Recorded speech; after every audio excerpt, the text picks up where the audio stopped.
السلام علیکم ورحمۃ اللہ وبرکاتہ۔ دوستو، جیسا کہ آپ کو معلوم ہے کہ سیرت النبی صلی اللہ علیہ وسلم کی ایک سیریز چل رہی ہے، جس کا یہ پارٹ 2 آپ کے سامنے ایپیسوڈ نمبر 2 لانے کی کوشش کر رہا ہوں۔ پہلے میں نے بات کی تھی کہ سیرت النبی صلی اللہ علیہ وسلم کا مطالعہ کیوں کیا جائے، اور آج کی اس ایپیسوڈ میں بات کروں گا کہ محمد صلی اللہ علیہ وسلم کی بعثت سے پہلے، ان کے دنیا میں آنے سے پہلے دنیا کے کیا حالات تھے، اور خصوصاً عرب اور مکے کے کیا حالات تھے۔ اس پر ایک مختصر سی بات کروں گا اس ایپیسوڈ میں، اور اس کے بعد والے سے انشاءاللہ باقاعدہ سیریز کا آغاز ہوگا۔ تو جہاں تک سیاسی صورتحال کا تعلق ہے، تو اس وقت دو بڑی طاقتیں دنیا میں حکومت کر رہی تھی، ایک رومن امپائر اور دوسری پرشین امپائر۔ رومن امپائر آپ جانتے ہیں کہ یہ بہت بڑے ایریے پر حکومت کر رہی تھی، پورا یورپ، پورا ایشیا اور پورا افریقہ اس کی حکومت تھی۔ اور اسی طرح جو پرشین امپائر تھی، ایران کی جو حکومت، ایران، عراق اور ہندوستان سے لگے ہوئے علاقے تک، اس کی یہ حکومتیں نہیں بلکہ یہ امپائر تھے بہت بڑے بڑے۔ اور پھر آپ اسی سیریز میں آگے جائیں گے جب انشاءاللہ خلفائے راشدین کے، آپ دیکھیں گے کہ ان علاقوں کو کیسے فتح کیا گیا، اور الحمدللہ آج بھی یہ علاقے اسلام کے زیر سایہ ہیں۔ تو یہ سیاسی طاقتیں تھیں، اور ہندوستان کی اس وقت صورتحال کیا تھی، اس ویڈیو میں اس پر بات نہیں کروں گا۔ انشاءاللہ جب میں انڈین ہسٹری پر ایک سیریز لے آؤں گا اس میں تفصیلی بات کروں گا انشاءاللہ۔ اور جو عرب کے حالات تھے، وہاں پر باقاعدہ کوئی حکومت نہیں تھی، وہاں قبیلوں کی حکومت ہوا کرتی تھی، الگ الگ قبیلے، الگ الگ خاندانوں کی اپنا نظام اور سسٹم تھا، اور ان کا جو معاش کا ذریعہ تھا، جو تجارتی نظام تھا، اس میں زیادہ تر لوگ جو ہے وہ تجارت کرتے تھے، ملک شام اور یمن جا کر کے اپنے تجارت کے مال کو لے کے جاتے اور بیچتے تھے۔ اس کے علاوہ جو لوگ ان کے ہاں عمرہ کرنے، حج کرنے آتے تھے، ان کے ہاں مال تجارت کو وہ لوگ بیچ کر کے، خرید و فروخت کر کے اپنی زندگی گزارتے تھے۔ لیکن کچھ قبیلوں کا یہ حال تھا کہ ان کا پیشہ صرف اور صرف ڈاکہ زنی اور چوری اور لوٹ اور مار تھا، جس سے ان کا اپنا روزی روٹی کا بندوبست ہوتا تھا۔ اور جہاں تک اخلاقی صورتحال کی بات کریں تو وہاں پر بہت زیادہ برائی عام تھی، لوٹ مار، جھوٹ، چوری، زنا، غیبت، شراب خوری۔ شراب کے تو اتنے عادی تھے کہ شاید ہی کوئی ایسی محفل، کوئی ایسا وقت کھانے کا ہو جس میں وہ شراب نہ پیتے رہے ہوں، ہر وقت وہ شراب کے نشے میں ہوتے تھے، اور زناکاری اور بدکاری ایک عام بات تھی۔ اور اخلاق ان کا اس قدر گرا ہوا تھا کہ میں ایک بات بتاؤں جس سے آپ کو اندازہ لگے گا کہ وہ اخلاقی طور پر کتنا زیادہ گر چکے تھے، کہ وہ لوگ جب خانہ کعبہ کا طواف کرتے تھے تو بغیر کپڑے کے ننگے ہو کر طواف کرتے تھے، اور یہ کہتے تھے کہ بھلا بتائیے کہ جس کپڑے میں آپ نے کسی طرح کی کوئی جو ہے برائی کی ہو اور کسی طرح کا کوئی گناہ کیا ہو، وہی کپڑا پہن کر کے اگر آپ جو ہے خانہ کعبہ کا طواف کریں گے تو یہ آپ کا طواف نہیں مانا جائے گا۔ اس لیے وہ لوگ اپنے سے یہ قانون بنائے ہوئے تھے کہ وہاں جب جاتے طواف کرتے تو کپڑوں کو نکال دیتے، چاہے وہ مرد ہو چاہے عورت، ننگے وہ لوگ طواف کرتے تھے۔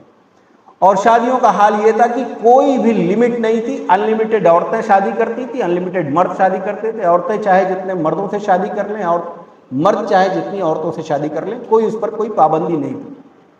اور کبھی انشاءاللہ موقع ملے گا تو ان کی اور اس میں ڈیپ سے میں بتاؤں گا کہ نکاح کے اور کیا کیا رواج وہاں پر اور کیا کیا رسمیں جاری تھی۔ اس کے علاوہ عورتوں کے اور غلاموں کے کوئی بھی حقوق نہیں تھے، غلاموں کے کوئی بھی انسان کو غلام بنا کر کے رکھا جاتا تھا، ان کی خرید و فروخت ہوتی تھی، جس طرح آپ سبزیاں خریدتے ہیں، جس طرح آپ جا کر کے اور چیزیں ضرورتی خریدتے، اسی طرح انسان بیچے اور خریدے جاتے تھے۔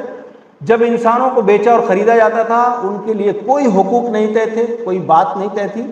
وہ لوگ کو لے جاتے، ان کو کھٹاتے دن بھر، ان کو مارتے پیٹتے، بھوکا رکھتے،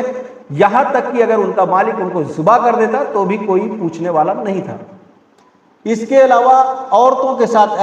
ایسا ظلم ہوتا تھا، ان کو انسانیت کا کوئی درجہ نہیں ملا تھا، مردوں کے آگے ان کی کوئی حیثیت نہیں تھی، کوئی پوچھنے والا نہیں تھا۔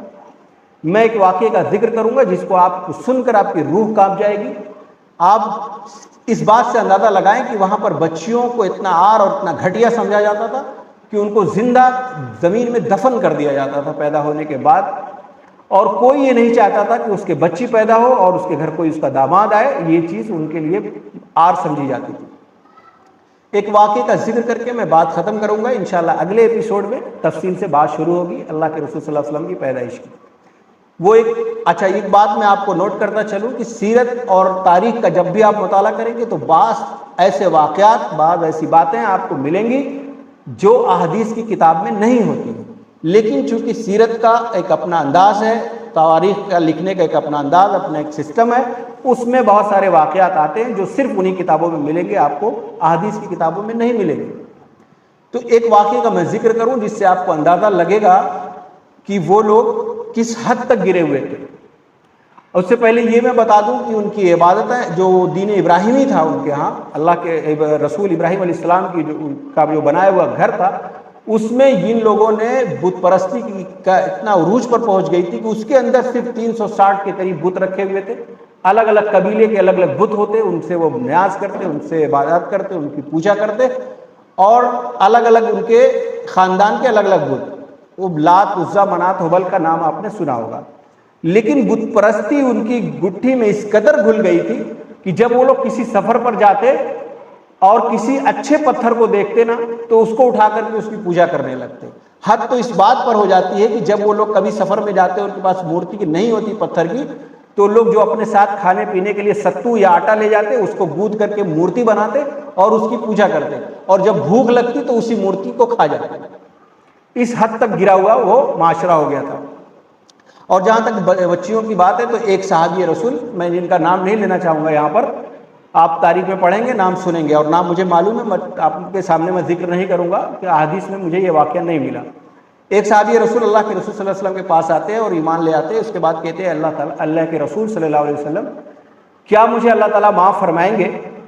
جبکہ میں نے جہالت میں یعنی جاہلیت میں ایسے ایسے کام کیے ہیں کہ آپ سنیں گے تو آپ کو حیرت ہوگی، یہ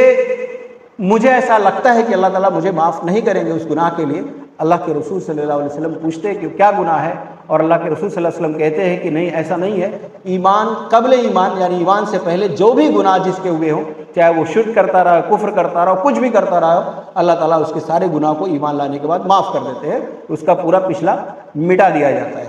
لیکن وہ صحابی کہتے ہیں کہ اللہ کے رسول میرا گناہ بہت بڑا گناہ ہے۔ اللہ کے رسول صلی اللہ علیہ وسلم پوچھتے ہیں کہ کیا گناہ ہوا تھا، تو کہتے ہیں کہ اللہ کے رسول جب ہم ایمان نہیں لے آئے تھے، جب ہم لوگ جہالت کی زندگی گزار رہے تھے، جب آپ نہیں آئے تھے، تو ہم لوگ بچیوں کو زندہ دفن کر دیا کرتے تھے، اور میں اپنے قبیلے کا سردار تھا، تو جب کسی کے ہاں بچی پیدا ہوتی تھی تو میں آگے بڑھ کر کے ان بچیوں کو لے جاتا اور دفن کرتا تھا۔ ایک بار میں سفر پہ جا رہا تھا تو میرے ہاں بچے کی پیدائش ہونے والی تھی، میں اپنی بیوی سے یہ کہہ کر گیا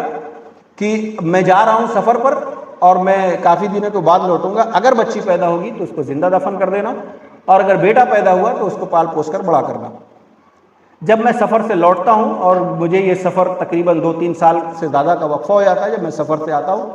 اور میں گھر کے کنڈی بجاتا ہوں تو ایک لڑکی جو ہے آ کے دروازہ کھولتی ہے، میں اس بچی سے پوچھتا ہوں کہ تم کون ہو؟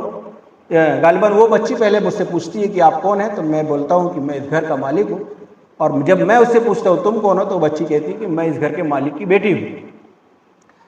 اللہ کے رسول صلی اللہ علیہ وسلم سے صحابی کہتے ہیں کہ میرا یہ سننا تھا کہ میرا خون جو ہے کھولنے لگتا ہے، اور میں اس بچی کو لے کر کے اس کی والدہ کے پاس پہنچتا ہوں اور پوچھتا ہوں کہ بیوی یہ کس کی بچی ہے، تو وہ کہتی ہے یہ آپ کی بیٹی ہے، میں اس کو نہیں دفن کر سکی، میں نے اس کو پال پوس کر بڑا کر دیا۔ تو کہتے ہیں کہ مجھے بھی اس کے ساتھ رہتے کچھ دن میں رہا تو مجھے بھی اس سے محبت ہو گئی، میں بھی چاہتا تھا کہ اس کو ذبح نہ کروں، اس کو زندہ دفن نہ کروں، لیکن چونکہ سماج کا اتنا دباؤ تھا کہ لوگ کیا کہیں گے کہ سردار جو دوسری کی بچیوں کو قتل کرتا تھا، ذبح کرتا تھا، زندہ درگور کرتا تھا، اور آج اپنی بچی کی بات آئی تو یہ جو ہے اس بات سے پھرنے لگا۔ تو اس ڈر اور اس خوف کی وجہ سے میں جو ہے اس بچی کو لے کر کے ایک دن کدال لیا اور اس بچی کو ساتھ میں لیا اور زندہ اس کو دفن کرنے کی نیت سے نکلا۔ تو راستے میں وہ بچی میرا ہاتھ پکڑے مجھ سے بات کر رہی تھی اور کہہ رہی تھی ابا جان ہم لوگ کہاں جا رہے ہیں؟ کیا ہم لوگ نانی کے پاس جا رہے ہیں؟ کیا آپ ہم کو کھلونے دلانے لے کے جا رہے ہیں؟ کہاں لے کے جا رہے ہیں؟ کہہ رہے وہ بچی مجھ سے راستے پر بات کرتی ہے، میں اس کو لے کے گیا، اور جب میں نے گڈھا کھودنا شروع کیا تب بھی وہ بچی میرے ساتھ مٹی نکال رہی تھی بار بار، اور جب مٹی میرے کپڑے پہ آتی تو وہ صاف کرتی، کہتی ابا جان آپ کا کپڑا گندا ہو رہا ہے۔ اور میں پتھر دل، تب بھی مجھے رحم نہیں آیا اور میں گڈھا کھودتا گیا، یہاں تک کہ جب وہ گڈھا اس کے برابر ہو گیا میں اس بچی کو زبردستی اس گڈھے میں ڈالا، اور مٹیاں ڈالنا جب شروع کیا تو وہ رونے لگی اور کہنے لگی ابا جان میرا کپڑا جو ہے گندا ہو رہا ہے، آپ ایسا نہ کریے، میں اب کھلونے نہیں مانگوں گی، میں اب نانی کے پاس نہیں جاؤں گی۔ لیکن اللہ کے رسول، میرا دل اس وقت تب بھی رحم نہیں آیا میرے دل کے اندر، اور میں اس پر مٹی ڈالتا گیا، یہاں تک کہ میں نے اس بچی کو زندہ دفن کر دیا۔ اللہ کے رسول صلی اللہ علیہ وسلم کہتے ہیں، جب یہ واقعہ سنے اللہ کے رسول صلی اللہ علیہ وسلم، جو محسن انسانیت ہے،